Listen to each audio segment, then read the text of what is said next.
প্রায় 94% নারী শ্রমিক যৌন নির্যাতনের শিকার হন। আমার প্রশ্ন, তাদের নিরাপত্তা নিশ্চিতের জন্য তাদের নিয়োগকর্তা যাচাই, বীমা ইত্যাদির পাশাপাশি তাদের জন্য 24 ঘন্টা হটলাইন এবং সেফ হোমের কোনো ব্যবস্থা করা হবে কিনা? আমাদের নারী শ্রমিকদের বিশেষ করে পাঠানোর ক্ষেত্রে এখন আমরা একটু বেশি কেয়ারফুল হচ্ছি যে প্রকৃত অর্থে তারা যেখানে যাচ্ছে সেখানে কাজের পরিবেশ এবং আপনার আইএলও কিংবা আন্তর্জাতিক সংস্থার যে মানদণ্ড অনুযায়ী শ্রমিকরা তাদের সোশ্যাল প্রোটেকশনগুলো পাবে কিনা সেগুলো এনশিওর করার পরে আমরা পাঠাচ্ছি।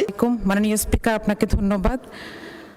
আমি আপনার মাধ্যমে প্রবাসী কল্যাণ এবং বৈদেশিক কর্মসংস্থান মন্ত্রীকে প্রশ্ন করতে চাই। বিএমইটির পরিসংখ্যান অনুযায়ী 2022 থেকে 2025 পর্যন্ত 3 লক্ষের বেশি নারী শ্রমিক বিদেশে গমন করেছেন। তাদের নিরাপত্তা, বেতন বঞ্চনা, চুক্তি লঙ্ঘন ইত্যাদি ছাড়াও প্রায় 94% নারী শ্রমিক যৌন নির্যাতনের শিকার হন। আমার প্রশ্ন, তাদের নিরাপত্তা নিশ্চিতের জন্য তাদের নিয়োগকর্তা যাচাই, বীমা ইত্যাদির পাশাপাশি তাদের জন্য 24 ঘন্টা হটলাইন এবং সেফ হোমের কোনো ব্যবস্থা করা হবে কিনা? ধন্যবাদ মাননীয় সদস্য। মাননীয় প্রতিমন্ত্রী।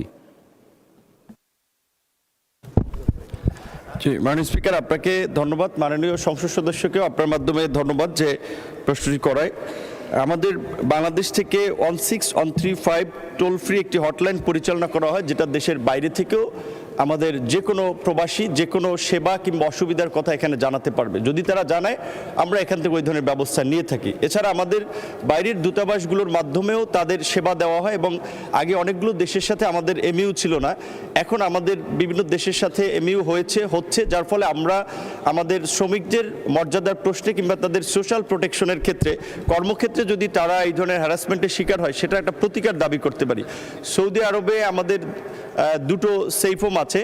এছাড়া ওমান সহ মিডল ইস্টের কয়েকটা দেশে আরও পর্যায়ক্রমে সেফ হোম পরিচালনা করা হচ্ছে এবং প্রকৃত অর্থে আগের চেয়ে এখন এই মিডল ইস্ট থেকে যে আমাদের নারী শ্রমিকরা একটা নির্যাতনের শিকার হয়ে আসছে, এখন সংখ্যাটা কিছুটা কমতেছে এবং আমাদের আইনি সহায়তা প্রতিকার পাওয়ার জন্য আমাদের মন্ত্রণালয়ের এবং দূতাবাসের সমন্বয়ে সেখানে আইনি সহায়তাও দেওয়া হয় এবং আমাদের নারী শ্রমিকদের বিশেষ করে পাঠানোর ক্ষেত্রে এখন আমরা একটু বেশি কেয়ারফুল হচ্ছি যে প্রকৃত অর্থে তারা যেখানে যাচ্ছে সেখানে কাজের পরিবেশ এবং আপনার আইএলও কিংবা আন্তর্জাতিক সংস্থার যে মানদণ্ড অনুযায়ী শ্রমিকরা তাদের সোশ্যাল প্রোটেকশনগুলো পাবে কিনা সেগুলো এনশিওর করার পরে আমরা পাঠাচ্ছি এবং এখন বিশেষ করে আমাদের সব ক্ষেত্রে শ্রমিক পাঠানোর ক্ষেত্রে আমরা অ্যাডভান্স পুল তৈরি করার কথা ভাবছি, যেন আমরা মন্ত্রণালয় এবং ওই দেশের নিয়োগকর্তারা যেন এখান থেকে তাদের রিকোয়ারমেন্ট অনুযায়ী কর্মী নিতে পারে এবং সেখানে আমাদের মন্ত্রণালয় একটা সরাসরি সম্পৃক্ত থাকে এজেন্সির বাইরেও।